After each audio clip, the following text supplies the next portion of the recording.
마태복음 22장 9절에서 14절입니다. 예수님께서 계속해서 비유를 두 가지를 말씀해 주셨죠. 두 아들의 비유, 그 다음에 악한 농부의 비유. 그 비유는 예수님을 어떻게 하든지 공경에 빠뜨리려고 했던 그 당시 스스로 의인이라고 자처했던 종교 지도자들을 두고 하신 비유입니다. 지금 그들이 화가 잔뜩 나 있습니다. 그런데 그들에게 주님이 또 하나의 비유를 계속해서 말씀하십니다. 1절에 보면 다시 비유로 대답하여 이르시되 하나님의 나라, 이것은 왕이 아들의 혼인잔치를 준비하고 그리고 큰 잔치를 미리 예비한 것과 같다. 자, 우리가 예수를 믿는 삶, 그건 바로 잔치집이다 한 겁니다. 잔치집은 기쁨이 충만합니다. 또 적어도 잔치 중에는 모든 게 참 풍성합니다. 그래서 예수님이 제자들에게 이런 말씀을 하셨어요. 세례 요한의 제자들은 맨날 금식하는데 왜 당신들은 금식하지 않습니까? 이렇게 물으니까 예수님이 신랑과 함께 있는 신부가 어찌 슬퍼하겠는가? 지금은 잔치 중이다. 신랑을 잃어버릴 때가 있을 텐데 그때는 슬퍼할 거다. 이렇게 대답을 하셨는데, 이 말은 예수님과 함께하는 삶이라고 하는 것은 바로 기쁨이 넘치는 곳, 풍성한 곳, 그것 자체다 하는 겁니다. 개인적으로도 그렇고 교회도 마찬가지입니다. 근데 잔치집에 와가지고 지금 잔치를 벌이고 신랑과 신부가 거기 있는데 들어오자마자 대성통곡을 한다면 그 잔치집은 큰 지장을 받게 될 거예요. 거기에서는 오직 기뻐해야 되는 것입니다. 장식집에 가서 뭐 하하호호 다른 사람의 귀에 들어갈 정도로 그렇게 떠든다면 그것도 주인을 더 슬프게 하는 일이 될 거예요. 우리가 주님과 함께하고 있는 동안 그게 바로 잔치집이다. 저 어렸을 적에도 이 잔치하는 날은 어린 저도 누구의 제재를 받지 않고 가면 먹을 걸 줍니다. 하루에 5번씩 가서 국수를 얻어 먹어도 뭐라고 하는 사람이 없어요. 온 동네가 잘 먹는 날입니다. 결코 누구도 거절하지 않습니다. 저희 할아버지 회갑 때도 그렇고 저는 친구들을 데리고 와서 먹였습니다. 어릴 때인데도. 그러니까 이 잔치집은 어떤 것에도 매이지 않는다. 누구도 거절하지 않는다. 또 언제든지 가도 대접받는 곳이다. 어린아이로부터 어른에 이르기까지 누구나 마찬가지다. 우리가 머릿속에 상상하는, 머릿속에 가지고 있는 하나님의 교회의 이미지, 천국의 이미지, 또 예수를 믿고 사는 내 삶의 현장이 바로 그러해야 된다 하는 것입니다. 근데 오늘 성경에 보면 그 청한 사람들이 있어요. 처음에는 아무나 온 게 아니고 처음에는 특정한 한정된 사람들만 초청을 했어요. 그게 누구냐? 바로 유대민족입니다. 예수님이 제자들을 전도 보내실 때도 마태복음 10장 6절에 보면 이스라엘의 잃어버린 양에게 먼저 가라. 그러니까 우선순위가 유대인, 우선순위가 이스라엘입니다. 예수님이 복음을 전할 때도 예루살렘과 온 유대와 거기가 먼저입니다. 이 우선권이 주어졌다고 하는 게, 먼저 초청됐다는 게 이게 얼마나 큰 일이에요. 그렇기 때문에 이 초청을 받은 사람은 이게 영광입니다. 왕이 초청을 했어요. 그런데 오늘 성경에 보니까 싫어하거늘, 3절에 싫어한다는 말은 짜증을 낸 거예요. 왜 자꾸 오라고 하느냐? 왜 자꾸 초청하느냐? 나는 이미 배가 부르다. 나는 이미 좋은 일이 많다. 나는 이미 다 선약이 돼서 갈 곳이 많다. 오늘 성경에 있는 대로 5절에 보면 어떤 사람은 일하는 게 너무 좋아가지고 밭으로 돈으로 일하러 가고, 어떤 사람은 돈 버는 게 너무 좋아서 돈 버는데 정신이 없고, 그냥 일상생활이 바쁘고 여유가 없는 거예요. 그런 사람을 자꾸 찾아와서 자꾸 초청장을 보내니까 신경질이 나가지고 싫어했습니다. 우리가 이 세상에서도 이 초청장을 받는 것을 큰 영광으로 여기죠. 성경에 보면 수없는 초청이 나오죠. 이사야서 1장 18절에 보면 오라, 오게 되면은 너희 죄를 희게 해 줄 거다. 또 양털같이 눈처럼 그렇게 깨끗하게 만들어 줄 거다. 수고하고 복은 짐진 자들아, 다 내게로 오라. 성경은 수없는 이 초청장을 우리에게 보내고 계십니다. 그런데 이렇게 보냈는데도 거부를 해요. 어느 잔치는 가보면 정말 볼 것도 없는 잔치가 있어요. 먹을 것도 없고 재미도 없고 환영받지도 못하고 기대했던 것보다는 훨씬 더 못 미치고, 그럼 갔다 오면은 한마디씩 하죠. 그렇게 해놓고 오라고 했느냐. 하나님의 잔치는 그렇지 않습니다. 살진 소를 잡고 짐승을 잡고 다 갖춘 잔치라고 4절에 말하죠. 모든 걸 갖추었으니 혼인잔치에 오소서. 이 하나님의 잔치는 모든 것이 준비된 잔치예요. 풍성한 잔치예요. 그런데 응답할 여유가 없어요. 왜 교회 오라고 하느냐. 또 교회 다니는 사람도 그래요. 아니 예배 참석하고 나오고 안 나오고는 내 자유지. 왜 자꾸 귀찮게 하느냐. 귀찮게 하는 것이 아니라 초청을 하는 거죠.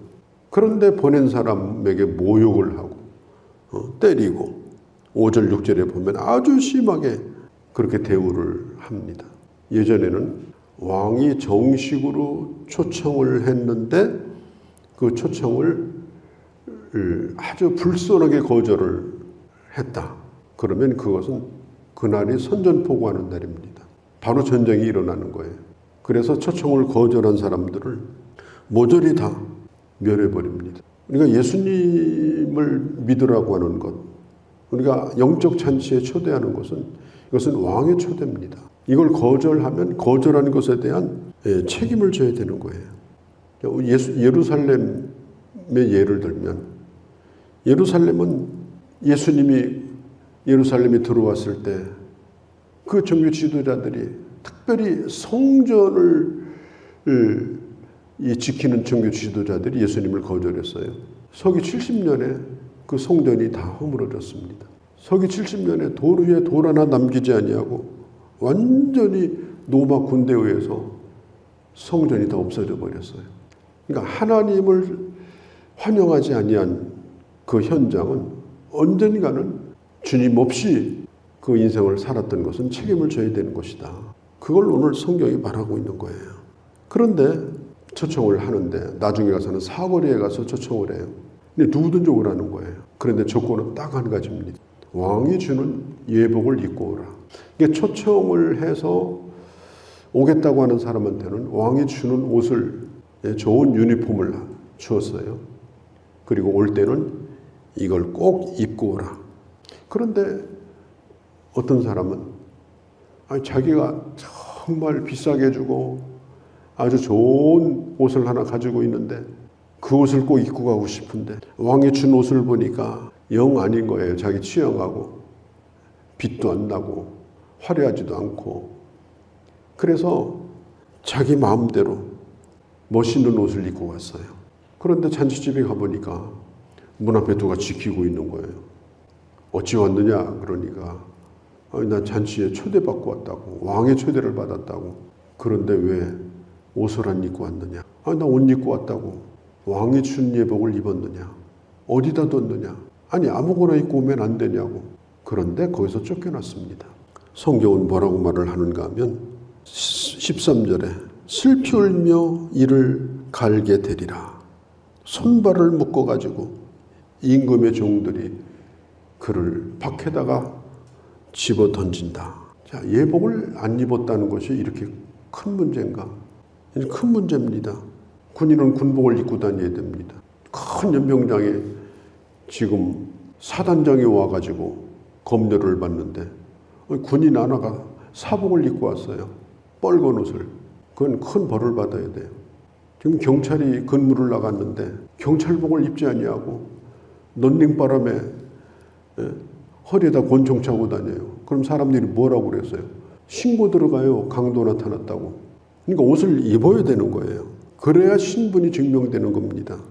주님이 초대하신 이 잔치에는 반드시 옷을 입어야 됩니다. 그러면 보호를 받습니다. 신분이 확인됩니다. 그러니까 창세기 3장에 보면 아담과 하와가 죄를 졌어요. 3장 7절에 보면 옷을 벗은 것을 부끄러워서 하나님 앞에 나타나지도 못했어요.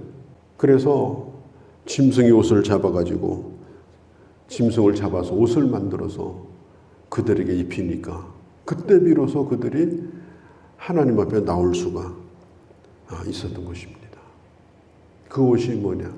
바로 예수 그리스도의 핏값으로 만들어주신 의의 옷인 것입니다. 죄인이 하나님 앞에 나가려고 하면 있는 모습 그대로 나가면 안 되고 또 자기 멋있는 옷을 가지고 가면 안 되고 예수님의 보혈의 공로를 의지하여 주님이 주신 그 옷을 입고 나갈 때 우리 허물이 다 가리워지고 주님의 초대를 받은 자로 영접을 받을 수가 있는 것입니다. 이 세상에 아름다운 옷도 많고 명품도 많고 또 자기 취향도 또 있을 테고 자기 자랑하고 싶은 것들이 많이 있을 거예요. 사람들은 유니폼을 입혀놓는 걸 싫어해요. 자기만의 옷을 입기를 원해요.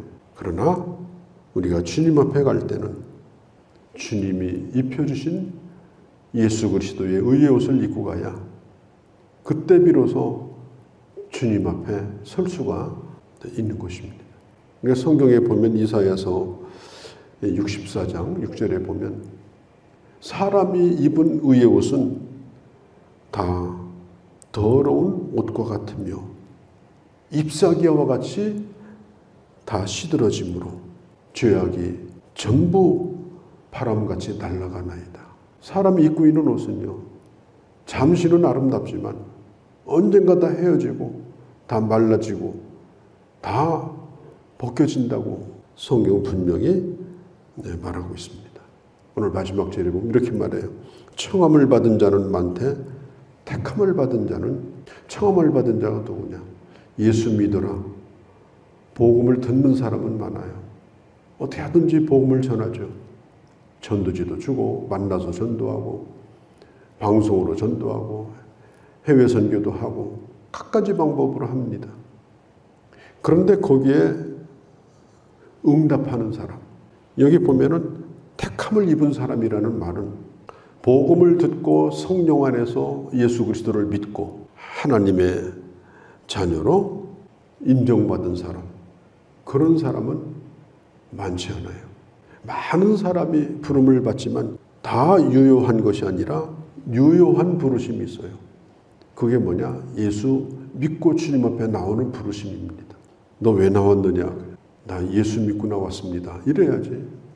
오늘 나 교회 놀러 나왔는데요.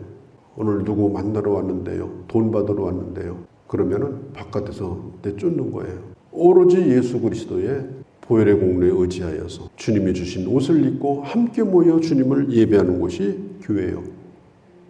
또 하나님의 나라에 그런 모습으로 가게 되는 것이 바로 교회예요. 그 옷을 입고 때를 따라 돕는 은혜를 얻기 위해서 은혜의 보좌 앞에 나가는 것이 바로 교회인 것입니다.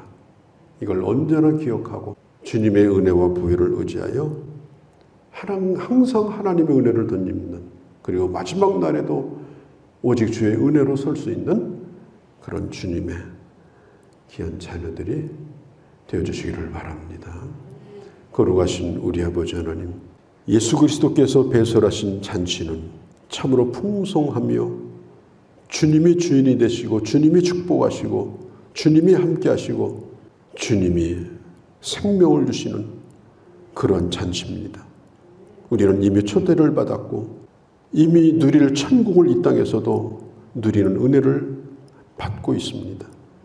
아버지, 어느 순간이라도 아버지 주님이 주신 예복을 벗어버리는 일이 없게 하시고 언제나 예수 그리스도의 은혜 주 보혈을 의지하여 주님 앞에 나가게 하시고 마지막 날에도 모든 것 다 벗어버리고 오직 주의 은혜로만 설 수 있는 저희가 되게 하여 주옵소서. 이 하루도 주께 의탁합니다. 우리 주 예수님의 이름으로 기도하옵나이다. 아멘.